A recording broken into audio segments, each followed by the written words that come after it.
Well, hello. I had a fun time this morning recording a video blog about my punch in the face suggestion yesterday. Got a few responses to it, a few comments, some of them funny. So figured I had such a fun time doing it earlier today. I would do another one. This one a little bit more serious than the one that I did this morning.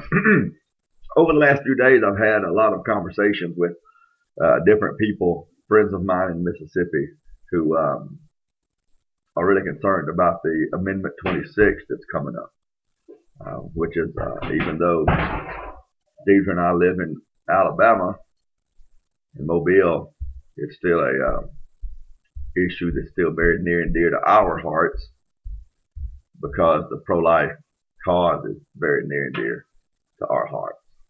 So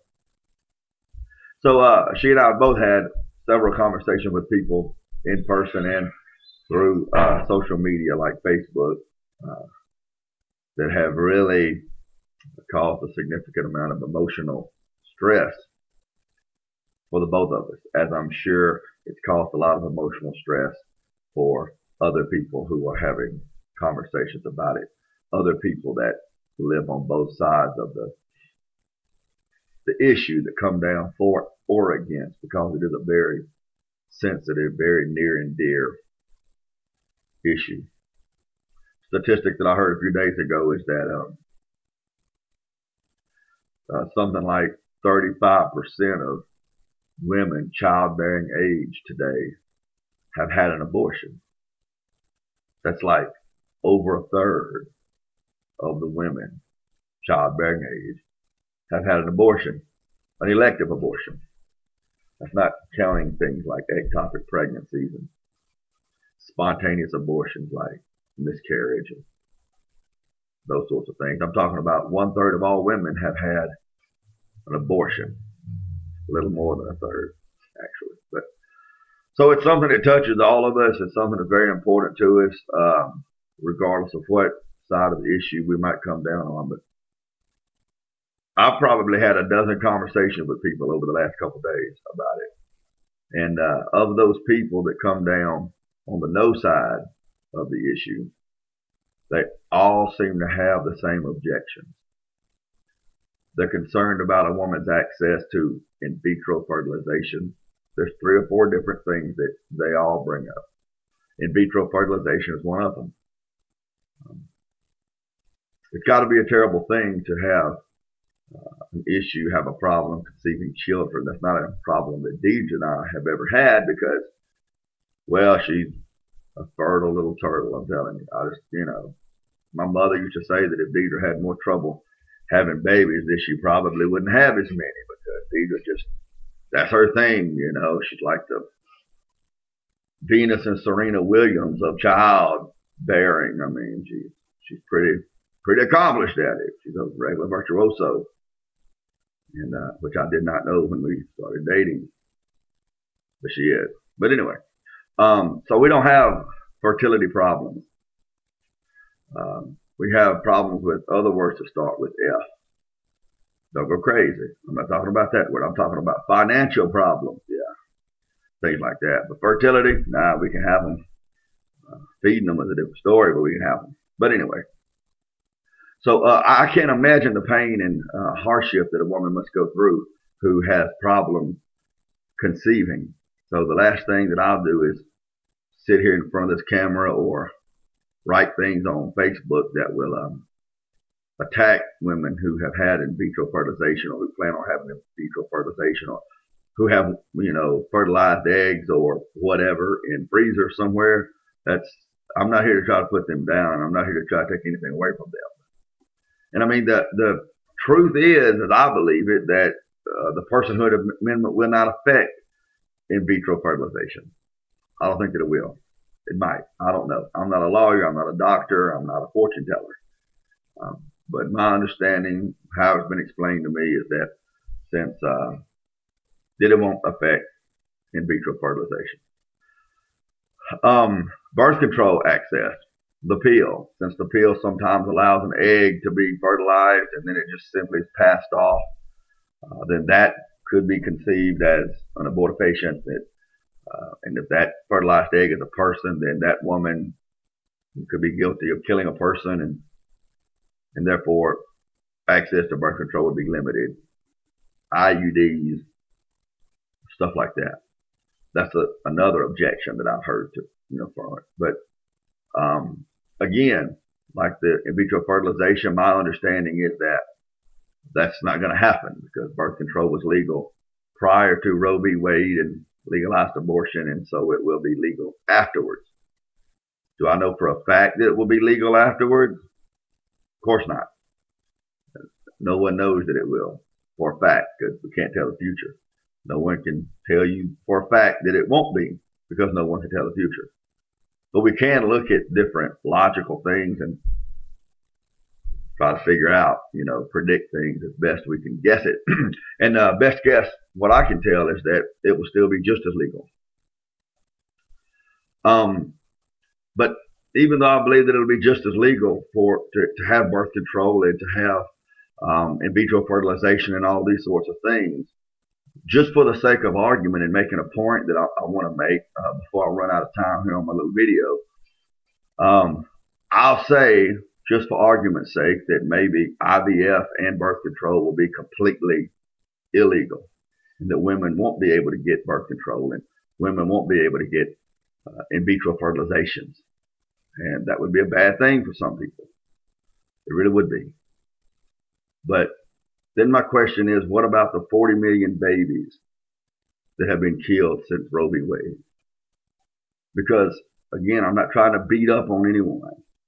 But when we say that we're going to deny the personhood of a fertilized egg simply because we want to have our in vitro fertilization, and when we say we want to deny the personhood of a fertilized egg because we want to have open and free access to birth control pills that may or may not cause a fertilized egg to be passed off. When we say these things, and we say that we're going to vote no for Amendment 26 or Initiative 26, the Personhood Amendment, when we say that we're going to vote no for those things just to make sure that we continue to have access to birth control and in vitro fertilization and stuff, what we're saying is that because of what we want, because of what we think we deserve, because of what we want, that we're willing to turn a blind eye and a deaf ear to the screams of the children that are killed every day in this country. Also, we can have birth control. Also, that we can have in vitro fertilization. And a few other things that the Personhood Amendment may or may not affect. So, I don't believe it's going to affect any of those things. But if it does, do we vote no and deny the personhood of a baby and allow 40 million of them to be aborted all over again just so we can have the one baby that we want that will carry our bloodline? Because let's not forget, there are a lot of children that are wasting away in foster care.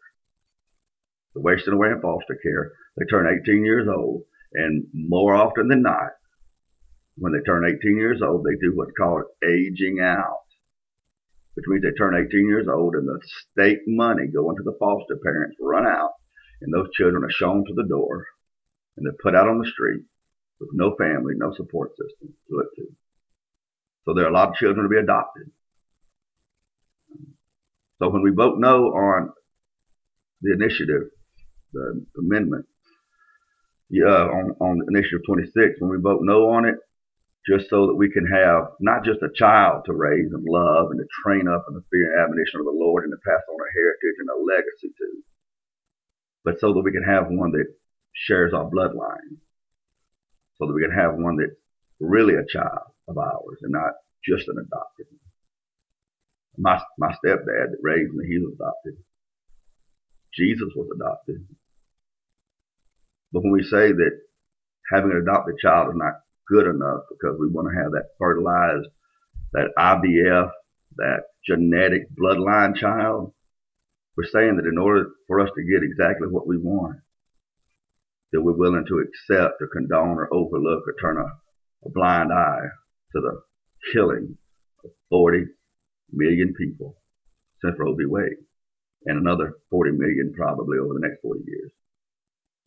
So think about that. Birth control, same thing. Will you have open access to birth control like you do right now?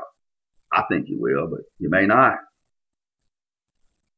But you vote no on Amendment 26 just so that you can continue to get birth control, or not even take the risk of not being able to get birth control, is saying so that I know that I'm not going to have here's the word, the burden of getting pregnant and the burden of having another child. So now children are burdens.